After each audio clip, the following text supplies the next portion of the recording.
حسین حسین. تو جب تک آپ اپنے آپ کو تنہائی خلوت نہیں دیں گے آپ ان ذکروں کو سن نہیں سکتے. ظالمات خوب یہ ہی تو اذکار ہے کہ اس گھر کے اندر فرشتوں کا نزول ہے، اس گھر کے اندر ذکر اور تسبیح اس طرح ہے کہ آج پوری دنیا اسی اذکار سے گھوم رہی ہے. خود یا فاطمۃ الزہرا ایک ایسا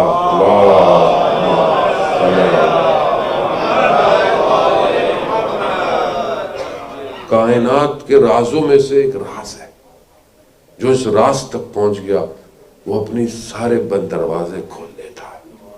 ایسا ہم نے علماء کی سیرت میں دیکھا اور بہرحال ٹوٹا پھوٹا جو اپنا تجربہ کیا کہ جب سب بند ہو جاتا ہے، سب بند، کچھ آپشن نظر نہیں آتا، وہاں یہ ذکر ایسا ہے کہ جو چابی کی طرح سارے دروازوں کو کھول دیتا ہے.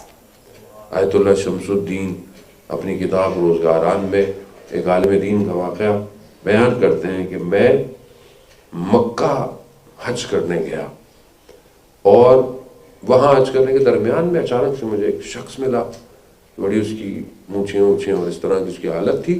تو مجھے کہنے لگا کہ شیخ پہچانا مجھے؟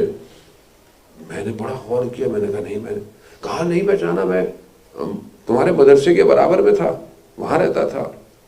خیر بڑا وقت مجھے یاد آیا کہ وہاں پہ وہ دوسرے فرقے کے تھے، وہ برابر میں رہتے تھے، ہمارا مدرسہ تھا اس کے ساتھ. تو بڑی زبردستی مجھے اپنے ساتھ کہا کہ نہیں چلے، مجھے آپ کی خدمت کرنی ہے اور بہرحال پذیرائی کرنی ہے، آپ یہاں ہیں، میں کافی عرصے سے یہاں رہ رہا ہوں. خلاصہ مجھے زبردستی لے گیا اور شہر سے تھوڑا باہر کی طرف لے گیا اور پھر جب اندر لے آیا تو 2-4 لوگوں کو اور بلایا، کہا کہ یہ ہمارے بزرگوں کے بارے میں بڑی برائیاں کرتے، بس اب ان کو قربان کرو.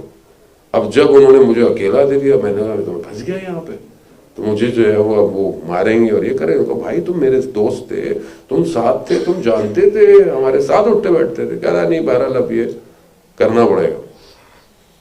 رسول اللہ اچھا مجھے کچھ 2 رکعات کی فرصت دیتے ہو؟ بولا ہاں. کہاں میں سین میں؟ ہاں سین میں. تو پتا تھا کہاں جائے گا؟ حیات میں چھت پہ اوپر پشت بام پہ کھڑے ہو گئے، 2 رکعات نماز استخاصہ سیدہ سلام اللہ علیہ پڑھا اور 510 دفعہ سجدے کے اندر یا مولاتی یا فاطمہ تو وقیسینی کا کیا. اچانک سے جب کھڑے ہوئے تو انہوں نے چھت سے دیکھا کہ پہاڑیاں نظر آ رہی ہیں. خود جو تھے وہ یزد کے رہنے والے تھے اور جو ان کے گھر سے پہاڑیاں نظر آتی تھیں وہ پہاڑیاں پریشان ہو گئے کہ یہ مکہ ہے، یہ یزد کی پہاڑیاں کہاں سے آئیں. اچانک سے گھومے تو کیا دیکھا؟ اپنے گھر کی چھت پہ کھڑے ہوئے اور جا کر گھر والوں کو چھت والا دروازہ کھٹکھٹایا. گھر والے پریشان ہو گئے جب دیکھا کہ والد جو ہے وہ چھت سے آ رہے ہیں. یعنی عزیزان محترم کائنات کو سمیٹ دیتا ہے یہ نام ایسا ہے. ہم اس وادی میں نہیں ہیں. کائنات میں کیا چیزیں ہیں جو ان کے دسترس سے خارج ہیں؟ کچھ نہیں ہے، سب انہی کی چادر کے نیچے ہے، سب یہی چل رہا ہے. بات یہ ہے کہ ہم اس ذکر کو لے کر آئیں اپنے اذکار میں، اپنے آپ کو سپرد کریں انہیں. ہم مفہومی طور پر ان کے ماننے والے ہیں، عملی طور پر نہیں ہیں. آپ اپنی زندگی میں دیکھیں کہ خود یہ خاتون میری زندگی میں پریکٹیکل کہاں ہے؟ پریکٹیکل کیا میرے گھر میں گفتگو میں، میرے گھر میں کھانے پینے میں، میرے گھر کے رہن سہن میں خاتون ہے؟